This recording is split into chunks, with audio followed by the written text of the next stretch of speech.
ألف لام ميم. ذلك الكتاب لا ريب فيه هدى للمتقين الذين يؤمنون بالغيب ويقيمون الصلاة ومما رزقناهم ينفقون والذين يؤمنون بما أنزل إليك وما أنزل من قبلك وبالآخرة هم يوقنون أولئك على هدى من ربهم وأولئك هم المفلحون إن الذين كفروا سواء عليهم أأنذرتهم أم لم تنذرهم لا يؤمنون ختم الله على قلوبهم وعلى سمعهم وعلى أبصارهم غشاوة ولهم عذاب عظيم ومن الناس من يقول آمنا بالله وباليوم الآخر وما هم بمؤمنين يخادعون الله والذين آمنوا وما يخدعون إلا أنفسهم وما يشعرون في قلوبهم مرض فزادهم الله مرضا ولهم عذاب أليم بما كانوا يكذبون وإذا قيل لهم لا تفسدوا في الأرض قالوا إنما نحن مصلحون ألا إنهم هم المفسدون ولكن لا يشعرون وإذا قيل لهم آمنوا كما آمن الناس قالوا أنؤمن كما آمن السفهاء ألا إنهم هم السفهاء ولكن لا يعلمون وإذا لقوا الذين آمنوا قالوا آمنا وإذا خلوا إلى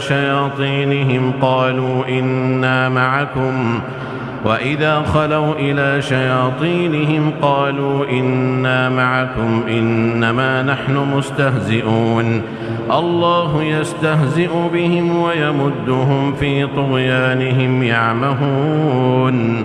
أولئك الذين اشتروا الضلالة بالهدى فما ربحت تجارتهم وما كانوا مهتدين مثلهم كمثل الذي استوقد نارا فلما أضاءت ما حوله ذهب الله بنورهم وتركهم في ظلمات لا يبصرون صم بكم عمي فهم لا يرجعون أو كصيب من السماء فيه ظلمات ورعد وبرق يجعلون أصابعهم في آذانهم من الصواعق حذر الموت والله محيط بالكافرين يكاد البرق يخطف أبصارهم كلما أضاء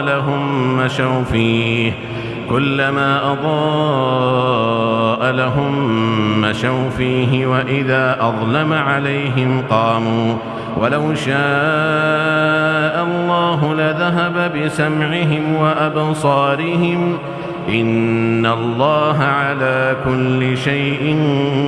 قدير يا أيها الناس اعبدوا ربكم الذي خلقكم والذين من قبلكم لعلكم تتقون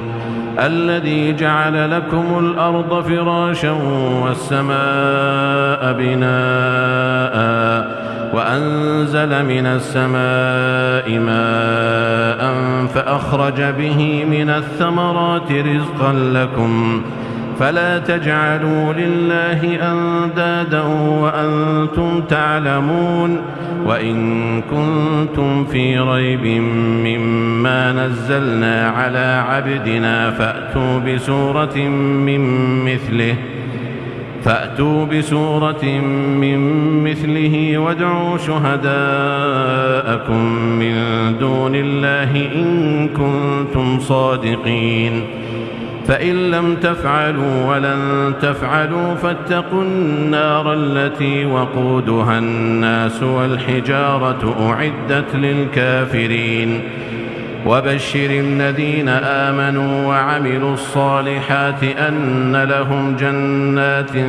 تجري من تحتها الأنهار كلما رزقوا منها من ثمرة رزقا قالوا هذا الذي رزقنا من قبل وأتوا به متشابها ولهم فيها أزواج مطهرة وهم فيها خالدون إن الله لا يستحيي أن يضرب مثلا ما بعوضة فما فوقها فأما الذين آمنوا فيعلمون أنه الحق من ربهم وأما الذين كفروا فيقولون ماذا أراد الله بهذا مثلا يضل به كثيرا ويهدي به كثيرا وما يضل به إلا الفاسقين الذين ينقضون عهد الله من بعد ميثاقه ويقطعون ما أمر الله به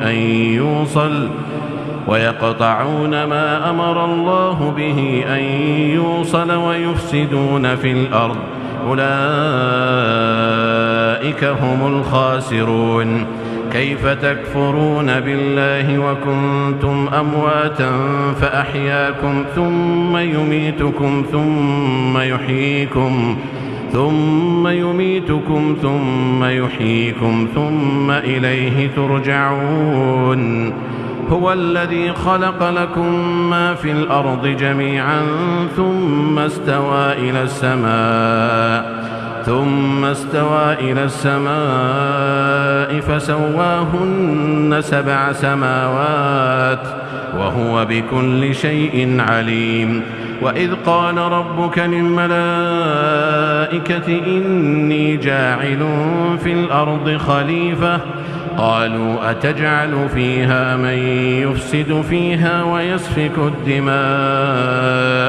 قالوا أتجعل فيها من يفسد فيها ويسفك الدماء ونحن نسبح بحمدك ونقدس لك قال إني أعلم ما لا تعلمون وعلم آدم الأسماء كلها ثم عرضهم على الملائكة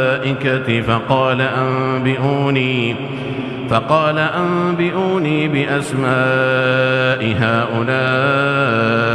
إن كنتم صادقين قالوا سبحانك لا علم لنا إلا ما علمتنا إنك أنت العليم الحكيم قال يا آدم أنبئهم بأسمائهم فلما أنبأهم بأسمائهم قال ألم أقل لكم إني أعلم غيب السماوات والأرض وأعلم ما تبدون وما كنتم تكتمون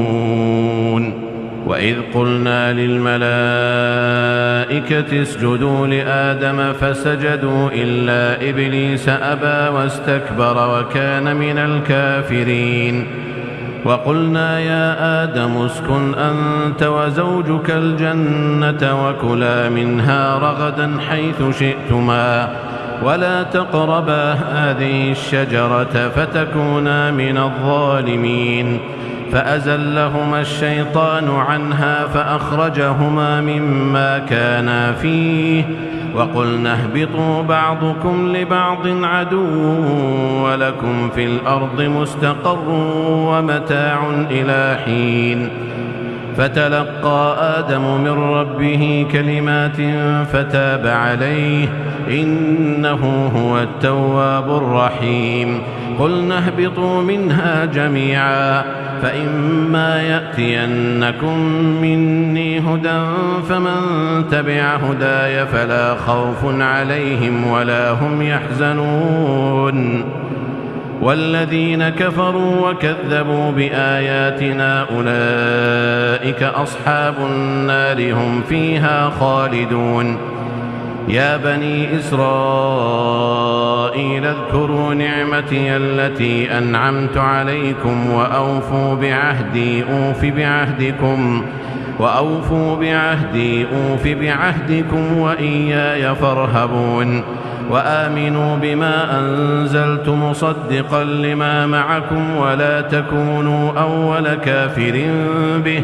ولا تشتروا بآياتي ثمنا قليلا وإياي فاتقون. ولا تلبسوا الحق بالباطل وتكتموا الحق وأنتم تعلمون. وأقيموا الصلاة وآتوا الزكاة واركعوا مع الراكعين. أتأمرون الناس بالبر وتنسون أنفسكم وأنتم تتلون الكتاب أفلا تعقلون. واستعينوا بالصبر والصلاة وإنها لكبيرة إلا على الخاشعين الذين يظنون أنهم ملاقو ربهم وأنهم إليه راجعون. يا بني إسرائيل اذكروا نعمتي التي أنعمت عليكم وأني فضلتكم على العالمين. واتقوا يوما لا تجزي نفس عن نفس شيئا ولا يقبل منها شفاعة ولا يؤخذ منها عدل ولا هم ينصرون. وإذ نجيناكم من آل فرعون يسومونكم سوء العذاب يذبحون أبناءكم ويستحيون نساءكم وفي ذلكم بلاء من ربكم عظيم. وإذ فرقنا بكم البحر فأنجيناكم وأغرقنا آل فرعون وأنتم تنظرون. وإذ واعدنا موسى 40 ليلة ثم اتخذتم العجل من بعده وأنتم ظالمون ثم عفونا عنكم من بعد ذلك لعلكم تشكرون.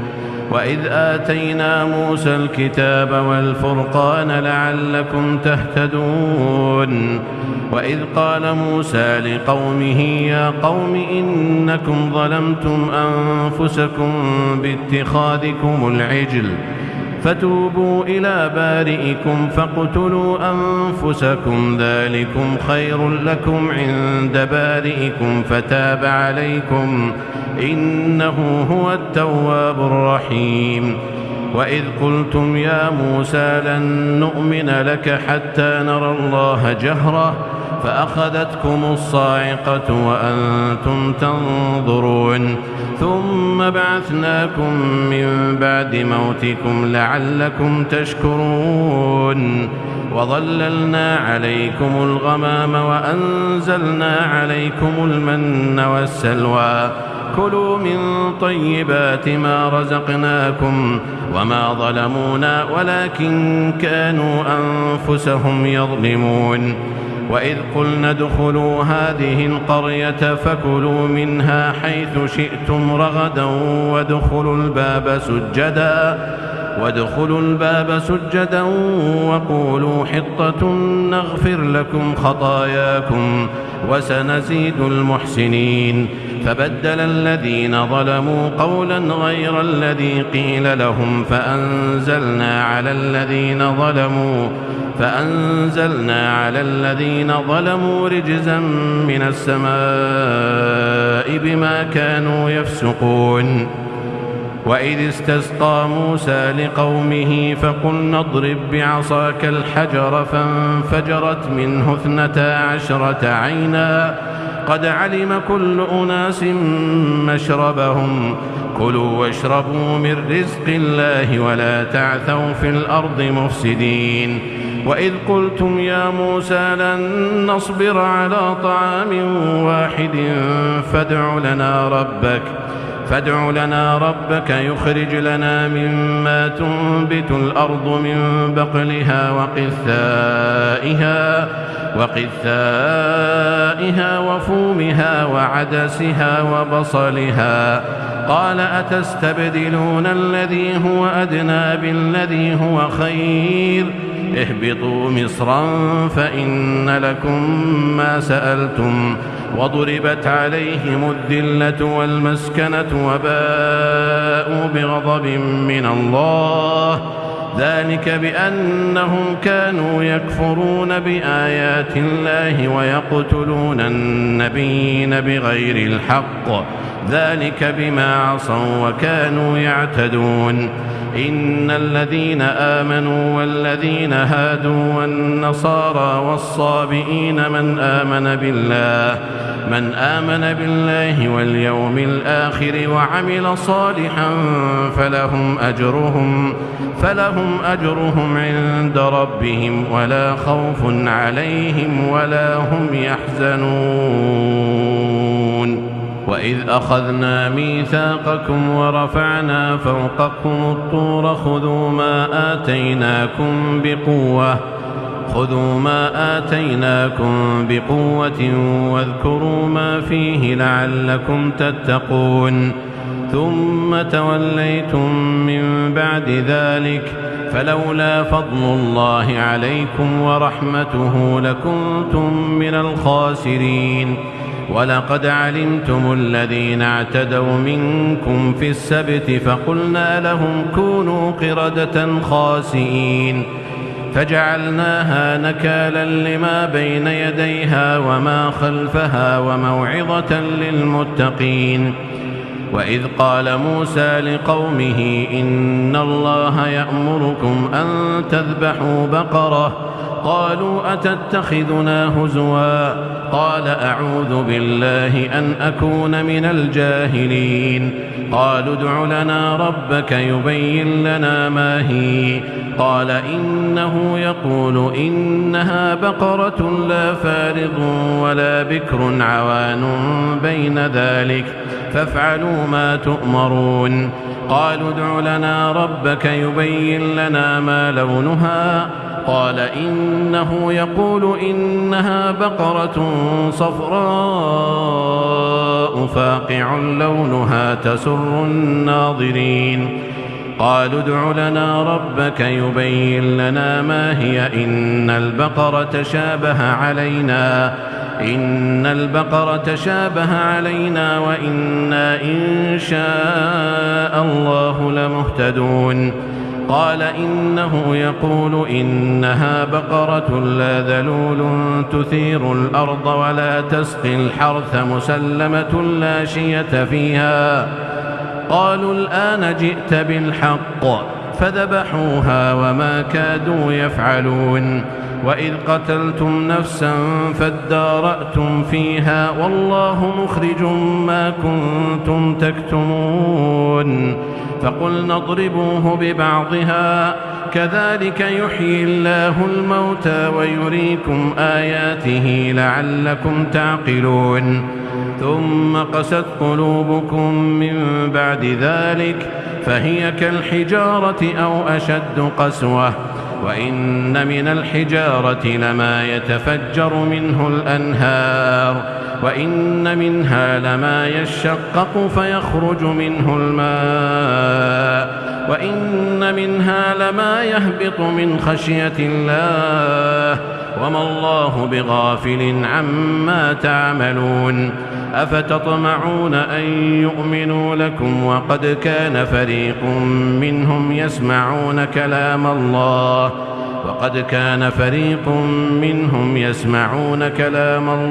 ثم يحرفونه من بعد ما عقلوه وهم يعلمون. وإذا لقوا الذين آمنوا قالوا آمنا وإذا خلا بعضهم إلى بعض قالوا أتحدثونهم بما فتح الله عليكم قالوا أتحدثونهم بما فتح الله عليكم ليحاجوكم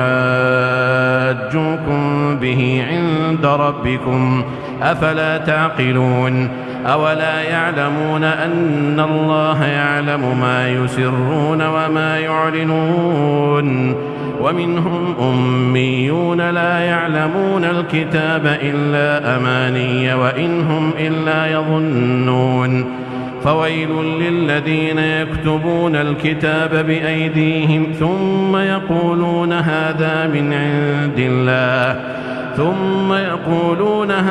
من عند الله ليشتروا به ثمنا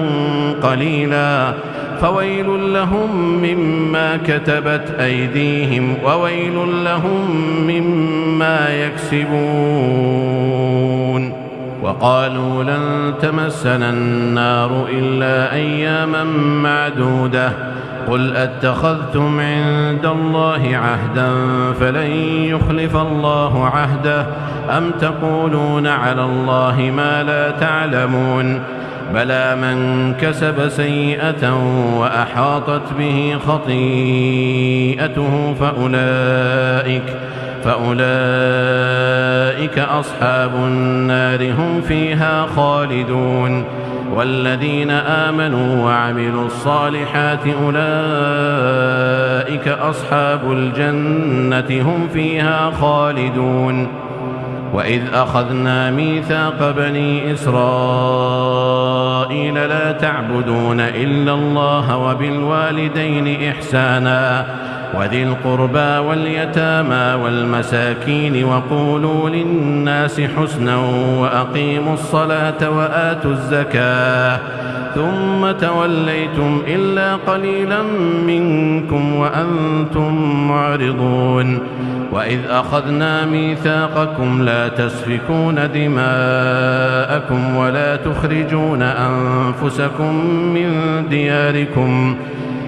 تخرجون أنفسكم من دياركم ثم أقررتم وأنتم تشهدون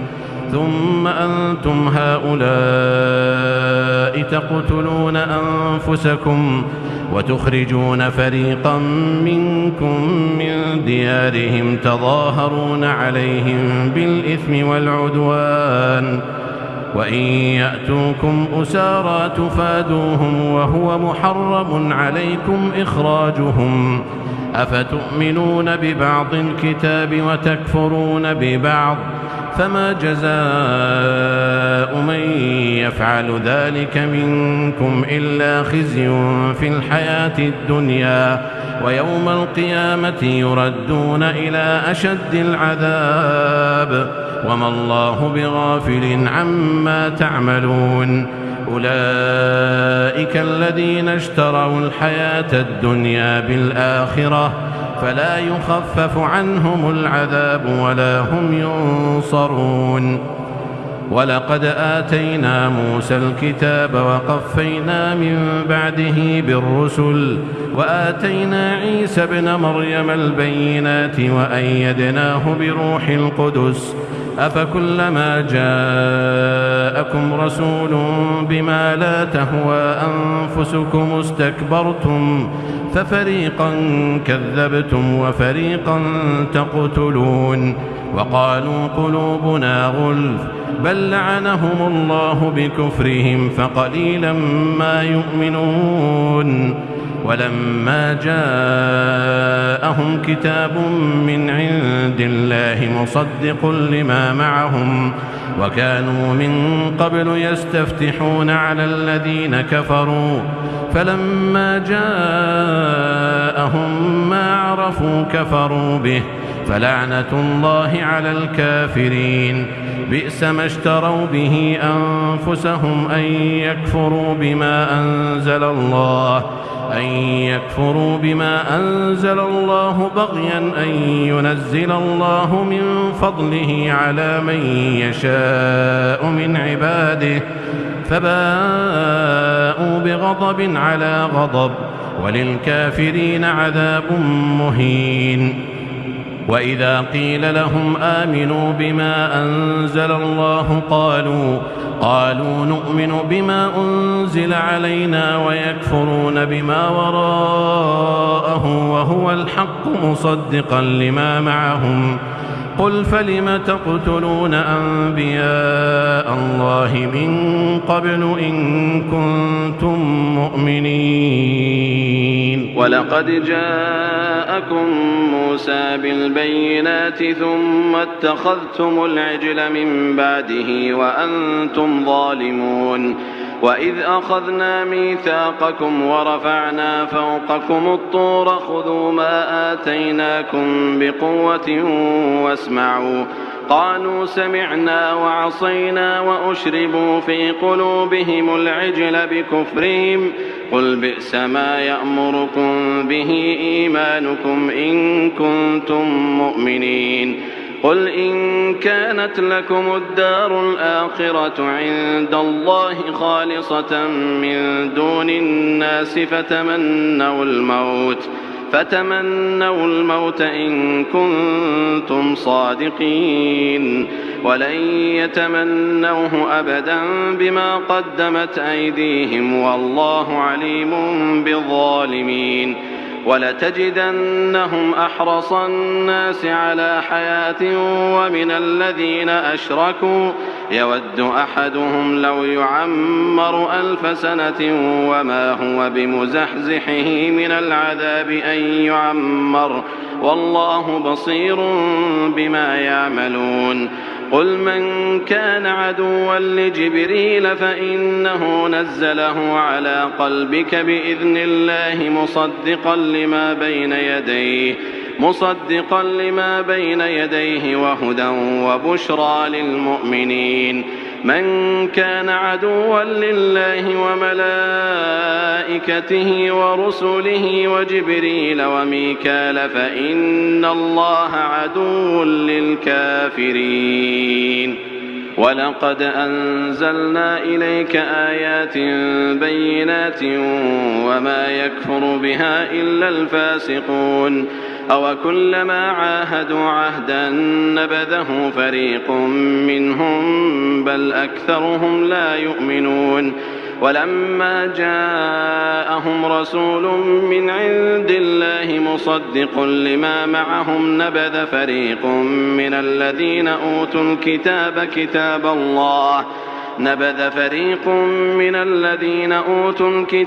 كتاب الله وراء ظهورهم كأنهم لا يعلمون. واتبعوا ما تتلو الشياطين على ملك سليمان وما كفر سليمان ولكن الشياطين كفروا يعلمون الناس السحر وما أنزل على الملكين ببابل هاروت وماروت وما يعلمان من أحد حتى يقولا إنما نحن فتنة فلا تكفر فيتعلمون منهما ما يفرقون به بين المرء وزوجه وما هم بضارين به من أحد إلا بإذن الله ويتعلمون ما يضرهم ولا ينفعهم ولقد علموا لمن اشتراه ما له في الآخرة من خلاق ولبئس ما شروا به أنفسهم لو كانوا يعلمون. ولو أنهم آمنوا واتقوا لمثوبة من عند الله خير لو كانوا يعلمون. يا أيها الذين آمنوا لا تقولوا راعنا وقولوا انظرنا واسمعوا وللكافرين عذاب أليم. ما يود الذين كفروا من أهل الكتاب ولا المشركين أن ينزل عليكم من خير من ربكم والله يختص برحمته من يشاء والله ذو الفضل العظيم. ما ننسخ من آية أو ننسها نأت بخير منها أو مثلها ألم تعلم أن الله على كل شيء قدير. ألم تعلم أن الله له ملك السماوات والأرض وما لكم من دون الله من ولي ولا نصير أم تريدون أن تسألوا رسولكم كما سئل موسى من قبل ومن يتبدل الكفر بالإيمان فقد ضل سواء السبيل ود كثير من أهل الكتاب لو يردونكم من بعد إيمانكم كفارا حسدا من عند أنفسهم من بعد ما تبين لهم الحق فاعفوا واصفحوا حتى يأتي الله بأمره إن الله على كل شيء قدير وأقيموا الصلاة وآتوا الزكاة وما تقدموا لأنفسكم من خير تجدوه عند الله إن الله بما تعملون بصير وقالوا لن يدخل الجنة إلا من كان هودا أو نصارى تلك أمانيهم قل هاتوا برهانكم إن كنتم صادقين بلى من أسلم وجهه لله وهو محسن فله أجره عند ربه ولا خوف عليهم ولا هم يحزنون وقالت اليهود ليست النصارى على شيء وقالت النصارى ليست اليهود على شيء وهم يتلون الكتاب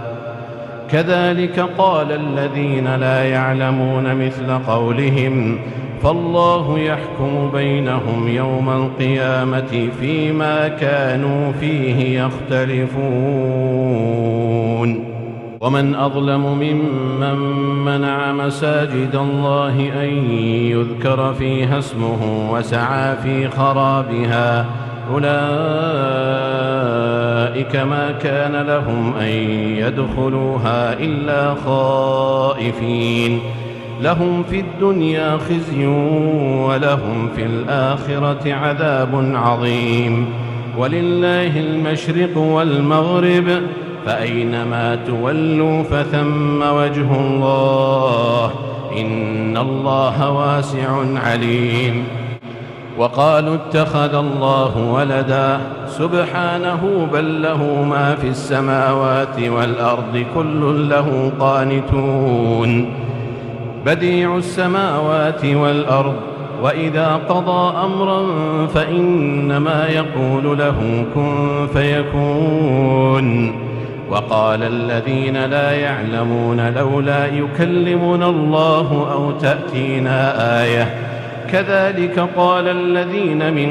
قبلهم مثل قولهم تشابهت قلوبهم قد بينا الآيات لقوم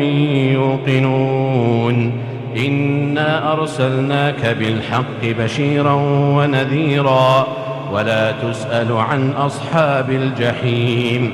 ولن ترضى عنك اليهود ولا النصارى حتى تتبع ملتهم قل إن هدى الله هو الهدى ولئن اتبعت أهواءهم بعد الذي جاءك من العلم ما لك من الله من ولي ولا نصير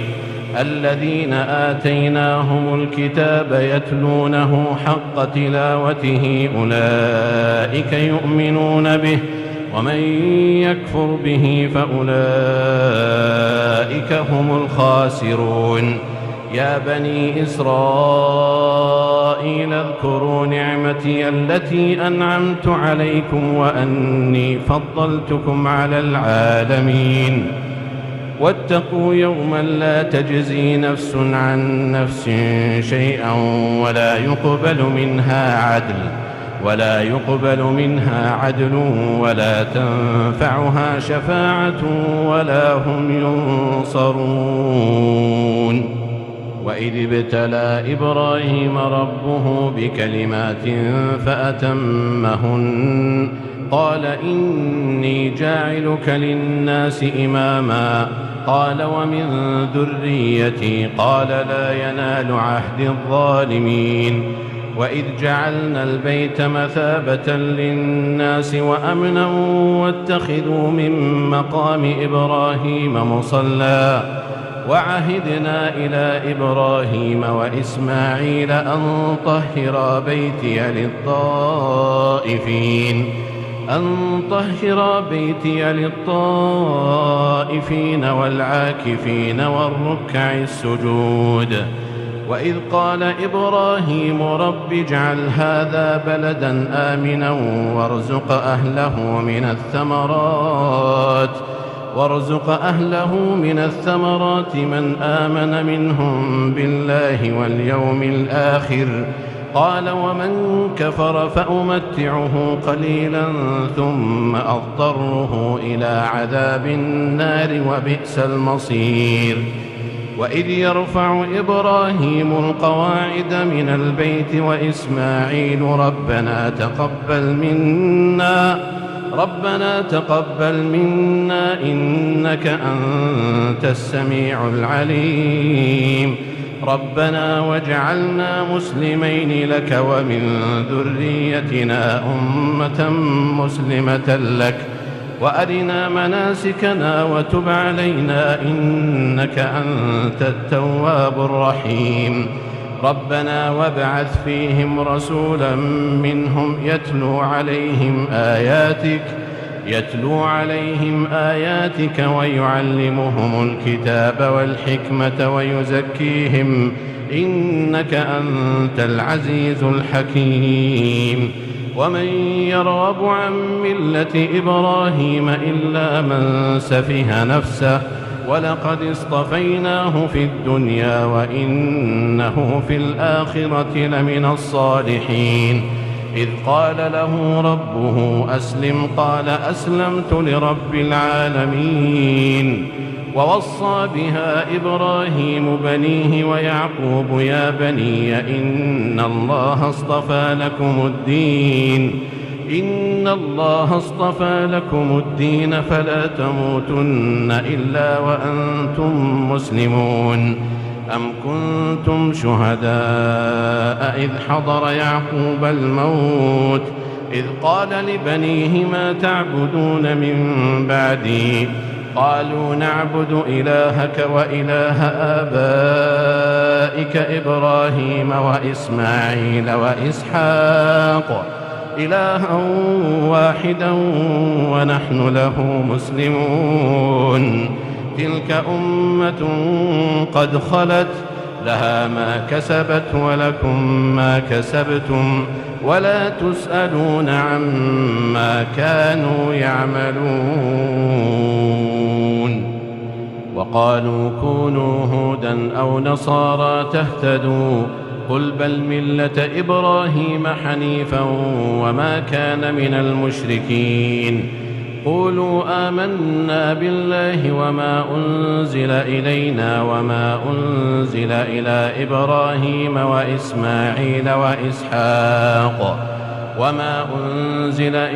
إبراهيم وإسماعيل وإسحاق ويعقوب والأسباط وما أوتي موسى وعيسى وما أوتي النبيون من ربهم لا نفرق بين أحد منهم ونحن له مسلمون فإن آمنوا بمثل ما آمنتم به فقد اهتدوا وإن تولوا فإنما هم في شقاق فسيكفيكهم الله وهو السميع العليم صبغة الله ومن أحسن من الله صبغة ونحن له عابدون قل أتحاجوننا في الله وهو ربنا وربكم ولنا أعمالنا ولكم أعمالكم ونحن له مخلصون أم تقولون إن إبراهيم وإسماعيل وإسحاق ويعقوب والأسباط كانوا هودا أو نصارى قل أأنتم أعلم أم الله ومن أظلم ممن كتم شهادة عنده من الله وما الله بغافل عما تعملون تلك أمة قد خلت لها ما كسبت ولكم ما كسبتم ولا تسألون عما كانوا يعملون سيقول السفهاء من الناس ما ولاهم عن قبلتهم التي كانوا عليها قل لله المشرق والمغرب يهدي من يشاء إلى صراط مستقيم وكذلك جعلناكم أمة وسطا لتكونوا شهداء على الناس ويكون الرسول عليكم شهيدا وما جعلنا القبلة التي كنت عليها إلا لنعلم من يتبع الرسول ممن ينقلب على عقبيه وإن كانت لكبيرة إلا على الذين هدى الله وما كان الله ليضيع إيمانكم إن الله بالناس لرءوف رحيم قد نرى تقلب وجهك في السماء فلنولينك قبلة ترضاها فول وجهك شطر المسجد الحرام وحيث ما كنتم فولوا وجوهكم شطره وإن الذين أوتوا الكتاب ليعلمون أنه الحق من ربهم وما الله بغافل عما يعملون ولئن أتيت الذين أوتوا الكتاب بكل آية ما تبعوا قبلتك وما أنت بتابع قبلتهم وما بعضهم بتابع قبلة بعض ولئن اتبعت أهواءهم من بعد ما جاءك من العلم إنك إذا لمن الظالمين الذين آتيناهم الكتاب يعرفونه كما يعرفون أبناءهم وإن فريقا منهم ليكتمون الحق وهم يعلمون الحق من ربك فلا تكونن من الممترين ولكل وجهة هو موليها فاستبقوا الخيرات أينما تكونوا يأت بكم الله جميعا إن الله على كل شيء قدير ومن حيث خرجت فول وجهك شطر المسجد الحرام وإنه للحق من ربك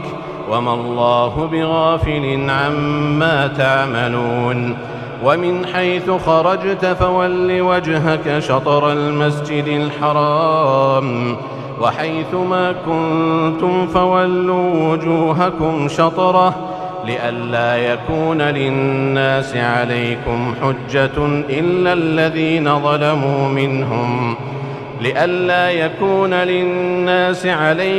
حجة إلا الذين ظلموا منهم فلا تخشوهم واخشوني ولأتم نعمتي عليكم ولعلكم تهتدون كما أرسلنا فيكم رسولا منكم يتلو عليكم آياتنا ويزكيكم ويعلمكم الكتاب والحكمة ويعلمكم ما لم تكونوا تعلمون فاذكروني أذكركم واشكروا لي ولا تكفرون يا أيها الذين آمنوا استعينوا بالصبر والصلاة إن الله مع الصابرين ولا تقولوا لمن يقتل في سبيل الله أموات بل أحياء ولكن لا تشعرون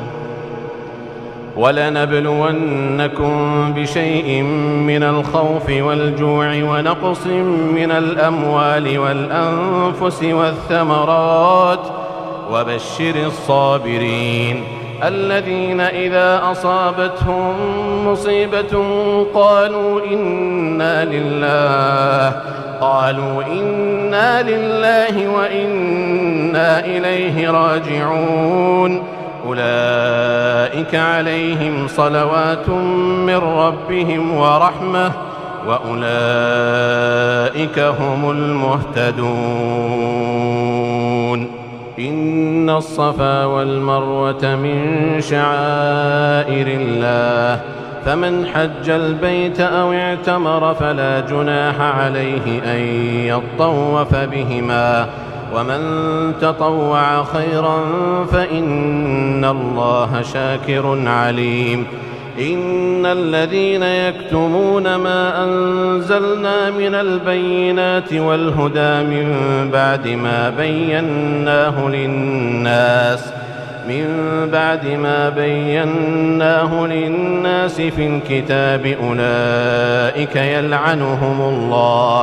أولئك يلعنهم الله ويلعنهم اللاعنون إلا الذين تابوا وأصلحوا وبينوا فأولئك أتوب عليهم وأنا التواب الرحيم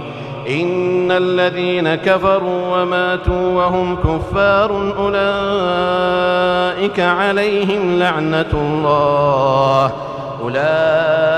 عليهم لعنة الله والملائكة والناس أجمعين خالدين فيها لا يخفف عنهم العذاب ولا هم ينظرون وإلهكم إله واحد لا إله إلا هو الرحمن الرحيم إن في خلق السماوات والأرض واختلاف الليل والنهار والفلك التي تجري في البحر بما ينفع الناس وما أنزل الله من السماء من ماء فأحيا به الأرض بعد موتها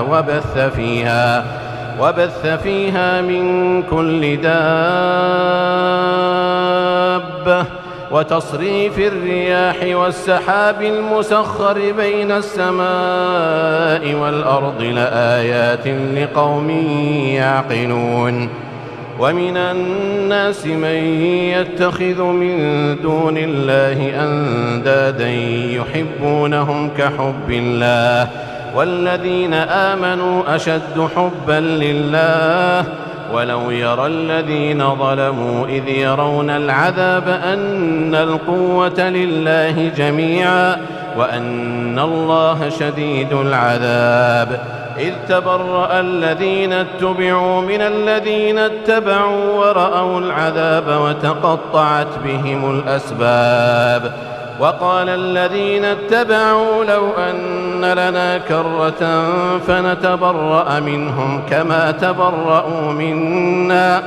كذلك يريهم الله أعمالهم حسرات عليهم وما هم بخارجين من النار يا أيها الناس كلوا مما في الأرض حلالا طيبا ولا تتبعوا خطوات الشيطان إنه لكم عدو مبين إنما يأمركم بالسوء والفحشاء وأن تقولوا على الله ما لا تعلمون وإذا قيل لهم اتبعوا ما أنزل الله قالوا بل نتبع ما ألفينا عليه آباءنا أولو كان آباؤهم لا يعقلون شيئا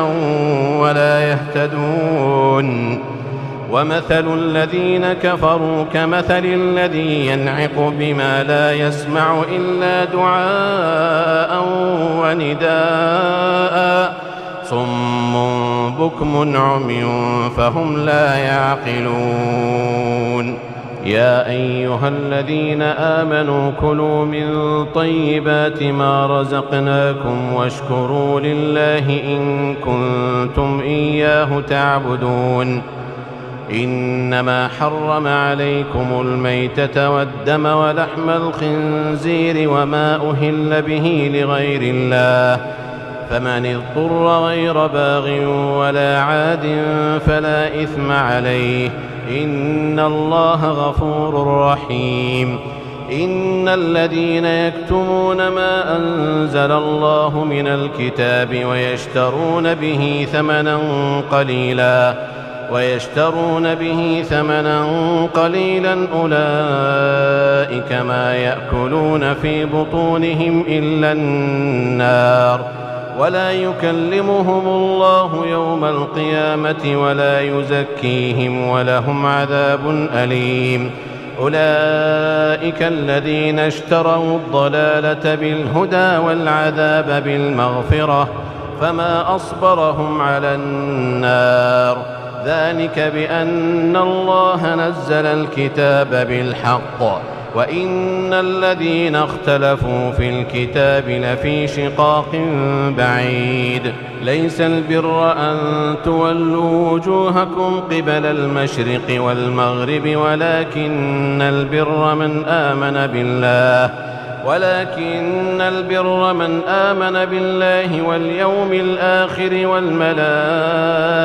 والكتاب والنبيين، وآتى المال على حبه ذوي القربى واليتامى والمساكين وابن السبيل والسائلين وفي الرقاب وأقام الصلاة وآتى الزكاة والموفون بعهدهم إذا عاهدوا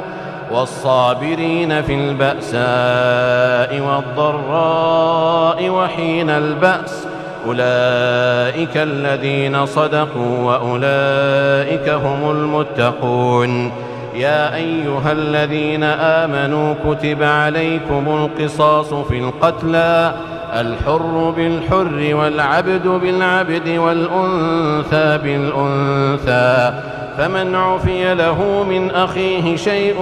فاتباع بالمعروف وأداء إليه بإحسان، ذلك تخفيف من ربكم ورحمة، فمن اعتدى بعد ذلك فله عذاب أليم. ولكم في القصاص حياة يا أولي الألباب لعلكم تتقون. كتب عليكم إذا حضر أحدكم الموت إن ترك خيرا الوصية للوالدين والأقربين بالمعروف حقا على المتقين، فمن بدله بعدما سمعه فإنما إثمه على الذين يبدلونه، إن الله سميع عليم. فمن خاف من موص جنفا أو إثما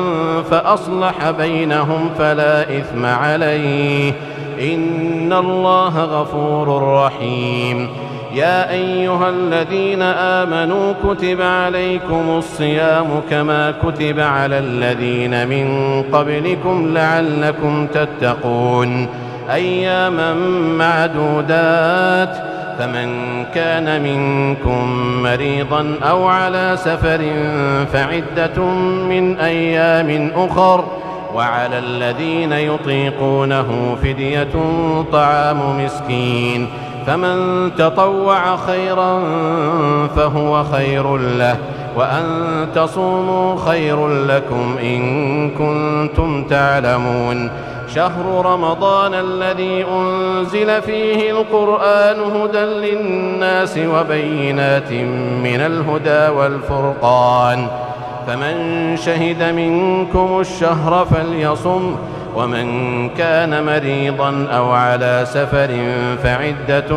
من أيام أخر، يريد الله بكم اليسر ولا يريد بكم العسر ولتكملوا العدة ولتكبروا الله على ما هداكم ولعلكم تشكرون. وإذا سألك عبادي عني فإني قريب أجيب دعوة الداع إذا دعان فليستجيبوا لي وليؤمنوا بي لعلهم يرشدون.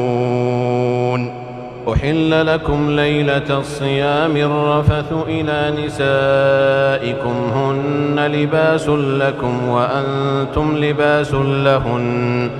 علم الله أنكم كنتم تختانون أنفسكم فتاب عليكم وعفى عنكم فالآن باشروهن وابتغوا ما كتب الله لكم وكلوا واشربوا حتى يتبين لكم الخيط الأبيض من الخيط الأسود من الفجر ثم أتموا الصيام إلى الليل ولا تباشروهن وأنتم عاكفون في المساجد تلك حدود الله فلا تقربوها كذلك يبين الله آياته للناس لعلهم يتقون. ولا تأكلوا أموالكم بينكم بالباطل وتدلوا بها إلى الحكام لتأكلوا فريقا من أموال الناس بالإثم وأنتم تعلمون. يسألونك عن الأهلة قل هي مواقيت للناس والحج وليس البر بأن تأتوا البيوت من ظهورها ولكن البر من اتقى وأتوا البيوت من أبوابها واتقوا الله لعلكم تفلحون. وقاتلوا في سبيل الله الذين يقاتلونكم ولا تعتدوا إن الله لا يحب المعتدين. واقتلوهم حيث ثقفتموهم وأخرجوهم من حيث أخرجوكم والفتنة أشد من القتل ولا تقاتلوهم عند المسجد الحرام حتى يقاتلوكم فيه فإن قاتلوكم فاقتلوهم كذلك جزاء الكافرين. فإن انتهوا فإن الله غفور رحيم. وقاتلوهم حتى لا تكون فتنة ويكون الدين لله فإن انتهوا فلا عدوان إلا على الظالمين. الشهر الحرام بالشهر الحرام والحرمات قصاص فمن اعتدى عليكم فاعتدوا عليه بمثل ما اعتدى عليكم واتقوا الله واعلموا أن الله مع المتقين. وأنفقوا في سبيل الله ولا تلقوا بأيديكم إلى التهلكة وأحسنوا إن الله يحب المحسنين. وأتموا الحج والعمرة لله فإن أحصرتم فما استيسر من الهدي ولا تحلقوا رؤوسكم حتى يبلغ الهدي محله فمن كان منكم مريضا أو به أذى من رأسه ففدية من صيام أو صدقة أو نسك فإذا أمنتم فمن تمتع بالعمرة إلى الحج فما استيسر من الهدي فمن لم يجد فصيام 3 أيام في الحج و7 إذا رجعتم تلك 10 كاملة ذلك لمن لم يكن أهله حاضر المسجد الحرام واتقوا الله واعلموا أن الله شديد العقاب. الحج أشهر معلومات فمن فرض فيهن الحج فلا رفث ولا فسوق ولا جدال في الحج وما تفعلوا من خير يعلمه الله وتزودوا فإن خير الزاد التقوى واتقون يا أولي الألباب. ليس عليكم جناح أن تبتغوا فضلا من ربكم، فإذا أفضتم من عرفات فاذكروا الله عند المشعر الحرام واذكروه كما هداكم وإن كنتم من قبله لمن الضالين. ثم أفيضوا من حيث أفاض الناس واستغفروا الله إن الله غفور رحيم. فإذا قضيتم مناسككم فاذكروا الله كذكركم آباءكم أو أشد ذكرا. فمن الناس من يقول ربنا آتنا في الدنيا وما له في الآخرة من خلاق، ومنهم من يقول ربنا آتنا في الدنيا حسنة وفي الآخرة حسنة وقنا عذاب النار. أولئك لهم نصيب مما كسبوا والله سريع الحساب. واذكروا الله في أيام معدودات، فمن تعجل في يومين فلا إثم عليه ومن تأخر فلا إثم عليه لمن اتقى. واتقوا الله واعلموا أنكم إليه تحشرون. ومن الناس من يعجبك قوله في الحياة الدنيا ويشهد الله على ما في قلبه وهو ألد الخصام. وإذا تولى سعى في الأرض ليفسد فيها ويهلك الحرث والنسل والله لا يحب الفساد. وإذا قيل له اتق الله أخذته العزة بالإثم فحسبه جهنم ولبئس المهاد. ومن الناس من يشري نفسه ابتغاء مرضات الله والله رؤوف بالعباد. يا أيها الذين آمنوا ادخلوا في السلم كافة ولا تتبعوا خطوات الشيطان إنه لكم عدو مبين. فإن زللتم من بعد ما جاءتكم البينات فاعلموا أن الله عزيز حكيم. هل ينظرون إلا أن يأتيهم الله في ظلل من الغمام والملائكة وقضي الأمر وإلى الله ترجع الأمور. سل بني إسرائيل كم آتيناهم من آية بينة ومن يبدل نعمة الله من بعد ما جاءته فإن الله شديد العقاب. زين للذين كفروا الحياة الدنيا ويسخرون من الذين آمنوا والذين اتقوا فوقهم يوم القيامة والله يرزق من يشاء بغير حساب. كان الناس أمة واحدة فبعث الله النبيين مبشرين ومنذرين وأنزل معهم الكتاب بالحق ليحكم بين الناس فيما اختلفوا فيه وما اختلف فيه إلا الذين أوتوه من بعد ما جاءتهم البينات بغيا بينهم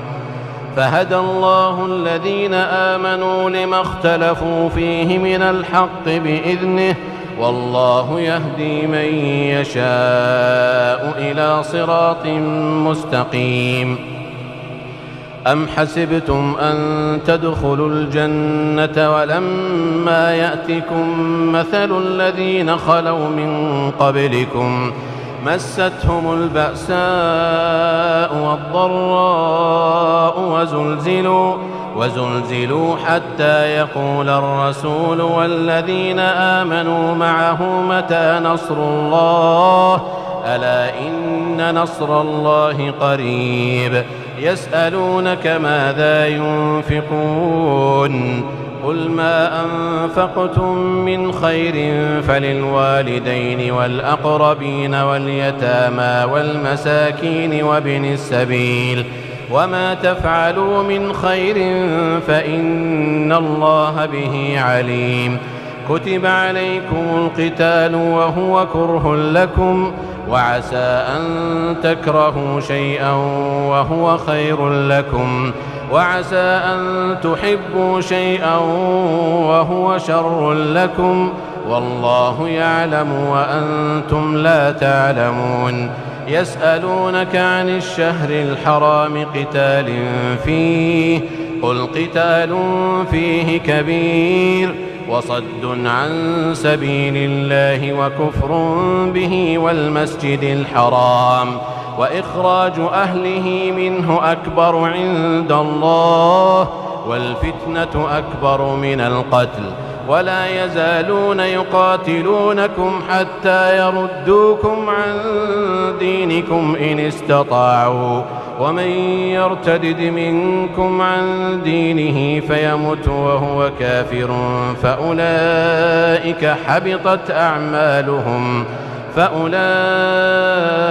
حبطت أعمالهم في الدنيا والآخرة وأولئك أصحاب النار هم فيها خالدون إن الذين آمنوا والذين هاجروا وجاهدوا في سبيل الله أولئك يرجون رحمة الله والله غفور رحيم يسألونك عن الخمر والميسر قل فيهما إثم كبير ومنافع للناس وإثمهما أكبر من نفعهما ويسألونك ماذا ينفقون قل العفو كذلك يبين الله لكم الآيات لعلكم تتفكرون في الدنيا والآخرة ويسألونك عن اليتامى قل إصلاح لهم خير وإن تخالطوهم فإخوانكم والله يعلم المفسد من المصلح ولو شاء الله لأعنتكم إن الله عزيز حكيم ولا تنكحوا المشركات حتى يؤمن ولأمة مؤمنة خير من مشركة ولو أعجبتكم ولا تنكحوا المشركين حتى يؤمنوا ولعبد مؤمن خير من مشرك ولو أعجبكم أولئك يدعون إلى النار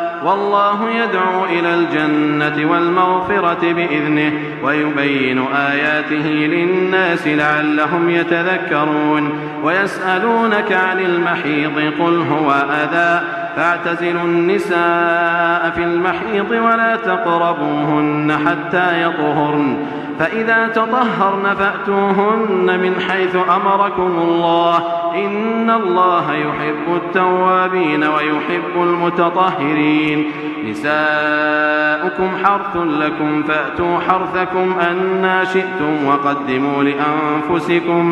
وقدموا لأنفسكم واتقوا الله واعلموا أنكم ملاقوه وبشر المؤمنين ولا تجعلوا الله عرضة لأيمانكم أن تبروا وتتقوا وتصلحوا بين الناس والله سميع عليم لا يؤاخذكم الله باللغو في أيمانكم ولكن يؤاخذكم بما كسبت قلوبكم والله غفور حليم للذين يؤلون من نسائهم تربص 4 أشهر فإن فاءوا فإن الله غفور رحيم وإن عزموا الطلاق فإن الله سميع عليم والمطلقات يتربصن بأنفسهن 3 قروء ولا يحل لهن أن يكتمن ما خلق الله في أرحامهن إن كن يؤمن بالله واليوم الآخر وبعولتهن أحق بردهن في ذلك إن أرادوا إصلاحا ولهن مثل الذي عليهن بالمعروف وللرجال عليهن درجة والله عزيز حكيم. الطلاق مرتان فإمساك بمعروف أو تسريح بإحسان ولا يحل لكم أن تأخذوا مما آتيتموهن شيئا إلا أن يخافا ألا يقيما حدود الله فإن خفتم ألا يقيما حدود الله فلا جناح عليهما فيما افتدت به تلك حدود الله فلا تعتدوها ومن يتعد حدود الله فأولئك هم الظالمون. فإن طلقها فلا تحل له من بعد حتى تنكح زوجا غيره فإن طلقها فلا جناح عليهما أن يتراجعا إن ظنا أن يقيما حدود الله وتلك حدود الله يبينها لقوم يعلمون. وإذا طلقتم النساء فبلغن أجلهن فأمسكوهن بمعروف أو سرحوهن بمعروف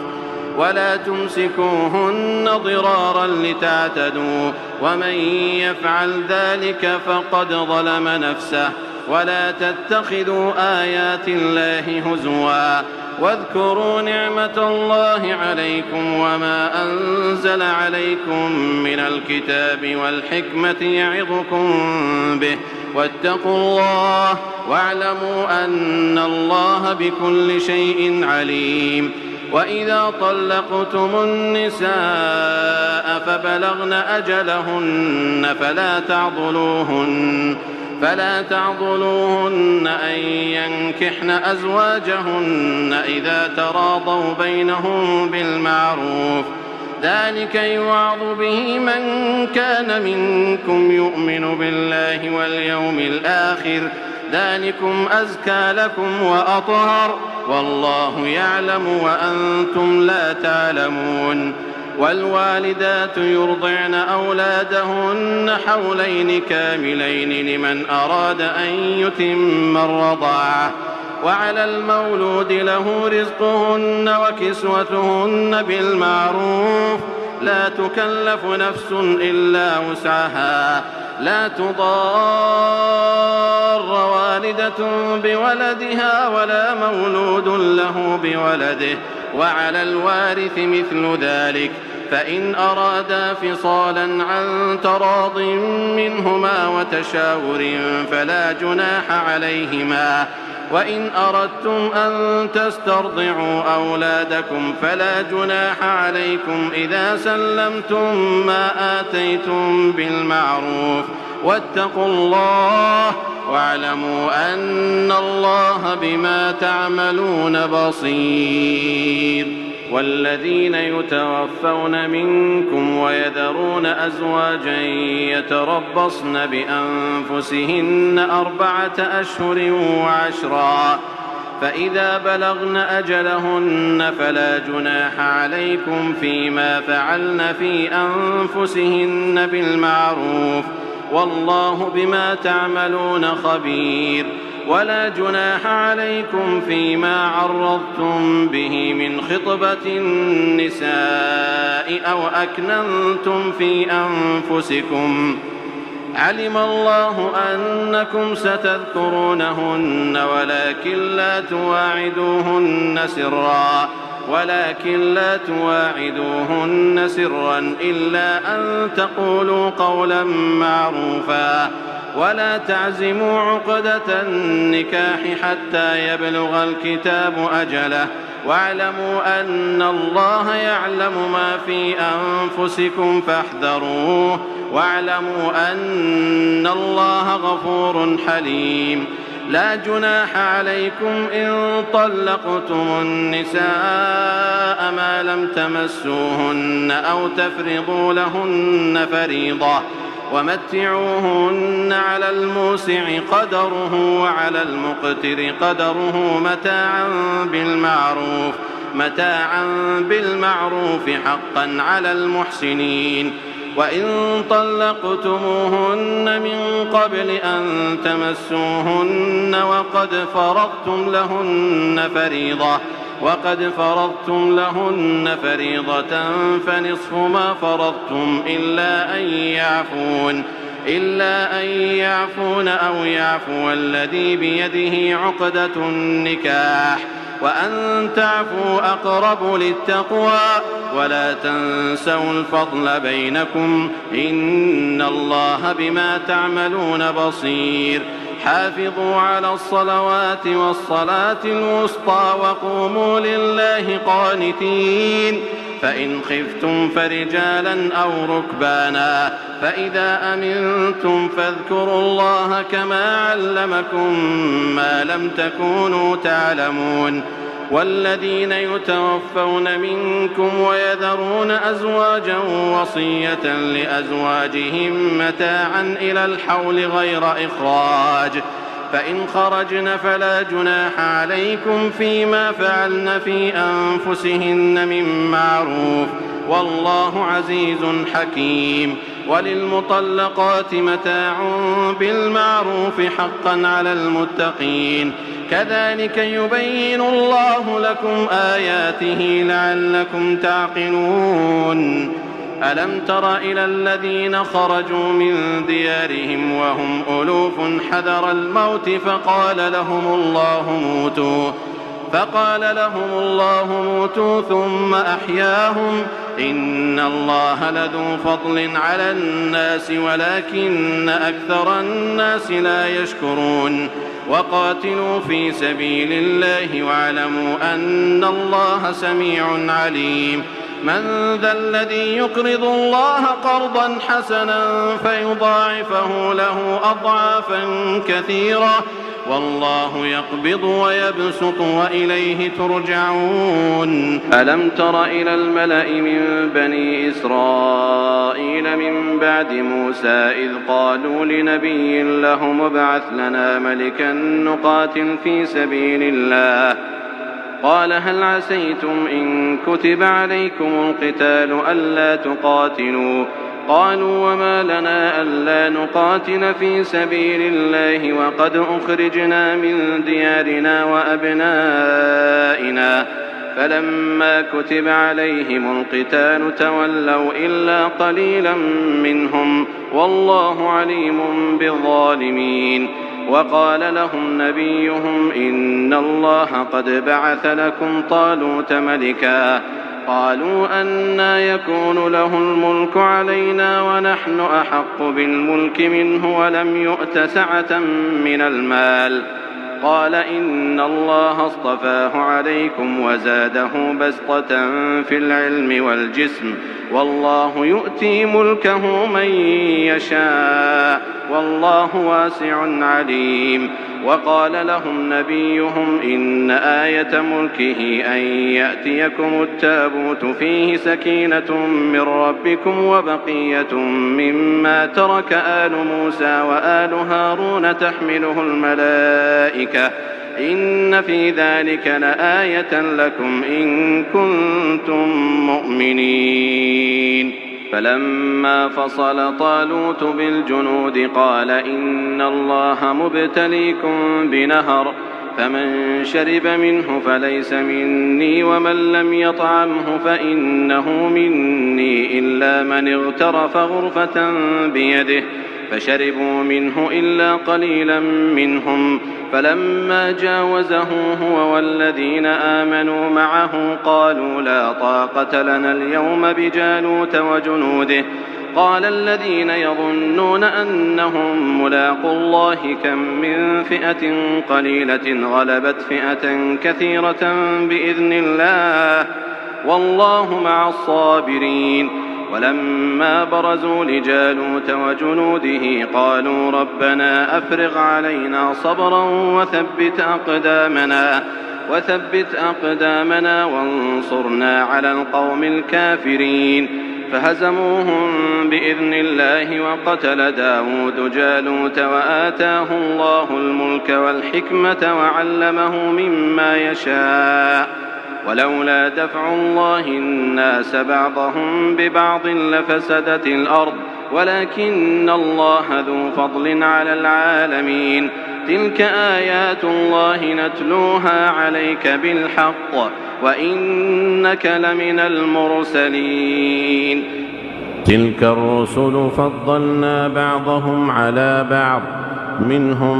من كلم الله ورفع بعضهم درجات وآتينا عيسى ابن مريم البينات وأيدناه بروح القدس ولو شاء الله ما اقتتل الذين من بعدهم من بعد ما جاءتهم البينات ولكن اختلفوا فمنهم من آمن ومنهم من كفر ولو شاء الله ما اقتتلوا ولكن الله يفعل ما يريد يا أيها الذين آمنوا أنفقوا مما رزقناكم من قبل أن يأتي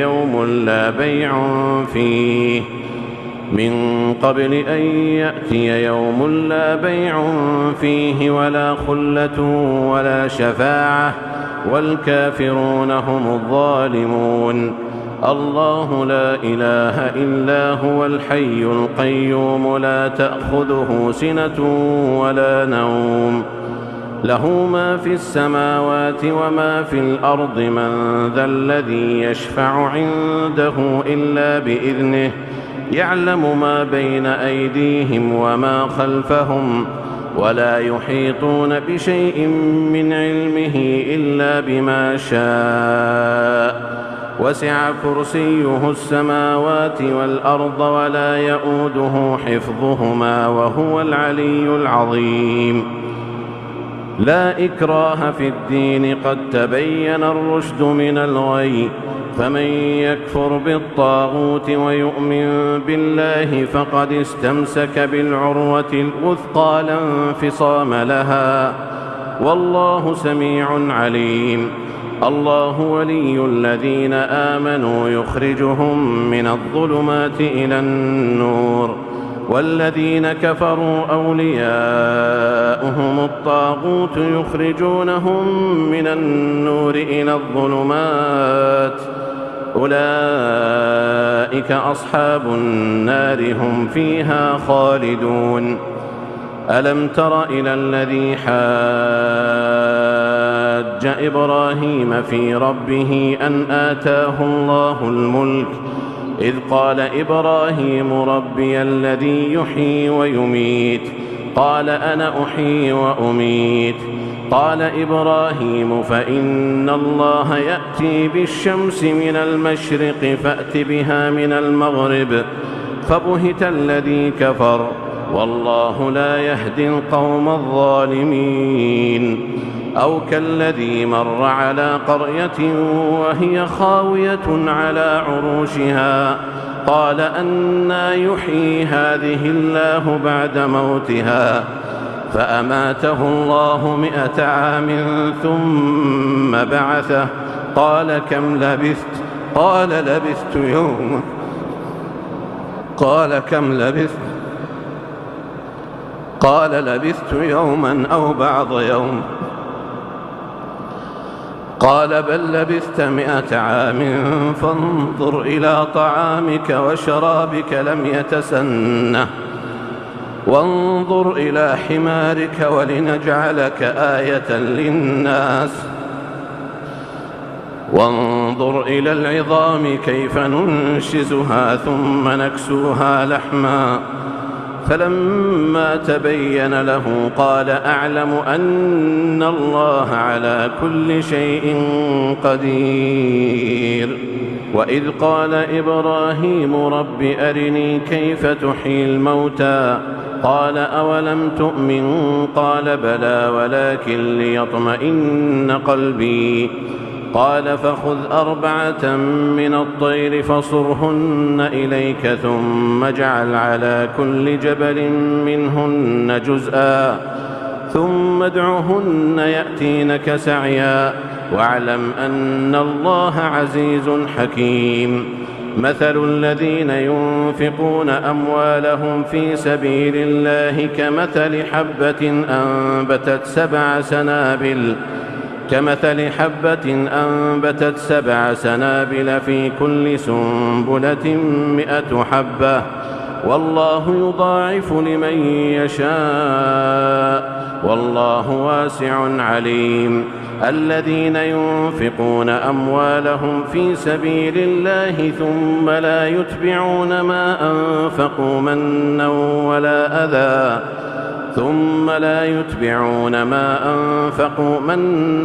ولا أذى لهم أجرهم عند ربهم ولا خوف عليهم ولا هم يحزنون قول معروف ومغفرة خير من صدقة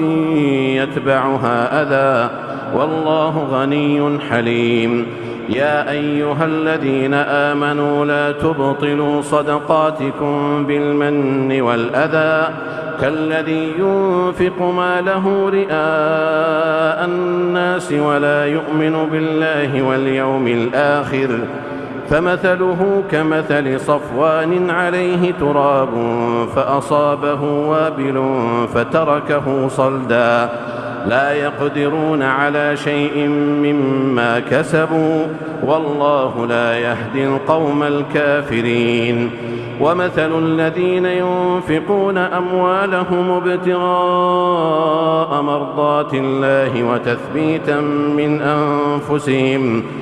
كمثل جنة بربوة أصابها وابل فآتت أكلها ضعفين فإن لم يصبها وابل فطل والله بما تعملون بصير أيود أحدكم أن تكون له جنة من نخيل وأعناب تجري من تحتها الأنهار له فيها من كل الثمرات وأصابه الكبر وله ذرية ضعفاء فأصابها إعصار فيه نار فاحترقت كذلك يبين الله لكم الآيات لعلكم تتفكرون يا أيها الذين آمنوا أنفقوا من طيبات ما كسبتم ومما أخرجنا لكم من الأرض ولا تيمموا الخبيث منه تنفقون ولستم بآخذيه إلا أن تغمضوا فيه واعلموا أن الله غني حميد الشيطان يعدكم الفقر ويأمركم بالفحشاء والله يعدكم مغفرة منه وفضلا والله واسع عليم يؤتي الحكمة من